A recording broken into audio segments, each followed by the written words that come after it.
ఎత్తుగా ఉంది. ఇప్పుడు మనం చాలా ఎత్తులో ఏ మైనింగ్ గోడలైతే 50,000 మంది చావుకి కారణమని విన్నాము, అక్కడ ఒకనే కళ్ళు మూసుకొని కూర్చొని ఏమైనా శబ్దాలు వినబడుతున్నాయా లేదా అని చూడబోతున్నా. ఆశ్చర్యకరమైన విషయం ఏంటంటే క్షణాల్లో మంచుతో మొత్తం మూసుకుపోయింది.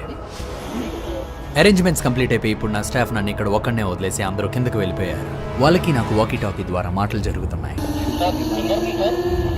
మనల్ని గమనించడానికి పైన ఎగురుతున్న డ్రోన్ నుంచి ఎక్కువ సౌండ్ వస్తుంది. ఆ డిస్టర్బెన్స్ నాకు వద్దని తీసేయమన్నా.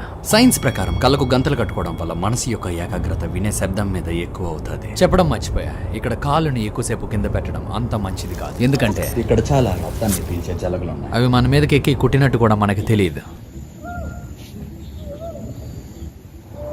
రకరకాల సౌండ్లు వినబడడం మొదలై పక్షులు అయి ఉండొచ్చు అని పెద్ద సీరియస్ గా తీసుకోలే. చాలా రకాల సౌండ్స్ వినిపిస్తుంది. ఇక్కడే నాకు ఆశ్చర్యాన్ని కలిగించే ఒక విషయం జరిగింది.